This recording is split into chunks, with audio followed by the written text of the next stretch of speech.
Good evening সকলকে। এখন বাজে সন্ধ্যে 5:30টার মতো সময়। তো আর ভাবছি আজকে ছোট বড় সকলের আবদারে বানাবো এই শীতকাল স্পেশাল কড়াইশুঁটির কচুরি আর আলুর দম। তো চলো কিভাবে বানাচ্ছি তোমাদের সঙ্গে ছোট্ট করে শেয়ার করি।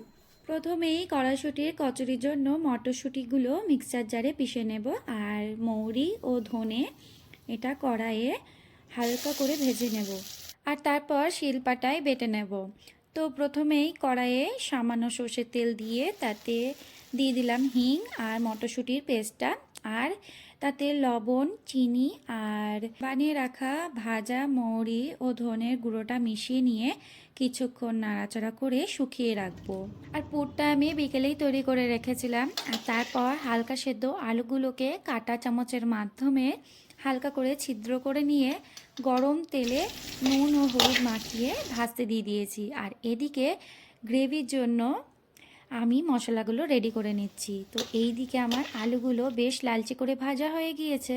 তো এবার কড়াইয়ে ওই তেলেই দিয়ে দিলাম গোটা শুকনো লঙ্কা ও তেজপাতা ফোড়ন, আর তারপর কুচিয়ে রাখা পেঁয়াজ দিয়ে কিছুক্ষণ নাড়াচাড়া করার পরে দিয়ে দিলাম বানিয়ে রাখা মশলাগুলো, ভালোভাবে কষিয়ে নিচ্ছি। আর এখানে আমি নুন, হলুদ ও কাশ্মীরি রেড চিলি পাউডার ও হিংটাকে অল্প জলে গুলে নিয়েছিলাম। তো এদিকে ভেজে রাখা আলুগুলো মশলার মধ্যে দিয়ে দিলাম মটরশুঁটি। আর আলুর দমের মধ্যে এই সবুজ সবুজ মটরশুঁটি খেতে ভালোই লাগে। তো এইদিকে অল্প আছে ঢাকা দিয়ে আলুগুলোকে ভালোভাবে কষিয়ে নেওয়ার পরে দিয়ে দিলাম 1 গ্লাস মতো গরম জল।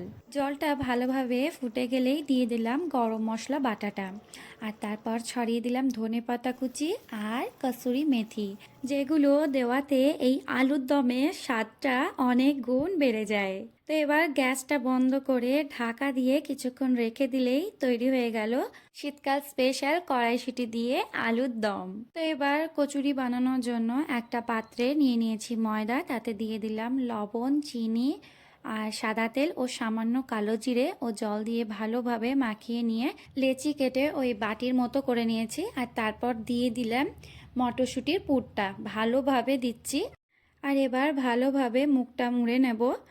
আর ময়দাটা না আমি খুব বেশি টাইট বা খুব বেশি নরম বানাইনি, একটু হালকা নরম থাকবে, তাহলে বেলতে সুবিধা হবে আর কচুরিগুলো খুব সুন্দর করে ফুলে উঠবে। আর আজ তো আমি শুধু ময়দা দিয়েই কচুরিগুলো তৈরি করছি, নইলে কখনো ময়দা ও আটা দুটো সম পরিমাণ নিয়ে আটাটা মানিয়ে নিই আর তারপর কচুরি বানাই, সেটা খেতেও বেশ ভালো লাগে। তো এইদিকে তোমাদের সঙ্গে গল্প করতে করতে আমার কচুরিগুলো বেলা হয়ে গিয়েছে। এবার গরম গরম ভেজে নিয়ে সবাইকে পরিবেশন করব। আর প্রতিটি কচুরি একটুখানি সময় ধরে ভেজে তুলে নিচ্ছি। তো ব্যাস তৈরি হয়ে গেল। থালায় নিয়ে নিলাম গরম গরম কচুরি, কড়াইশুঁটি দিয়ে আলুর দম আর খেজুর গুড়ে পায়েস, আর যেটা হচ্ছে আমাদের বাঙালিদের ভীষণ পছন্দের।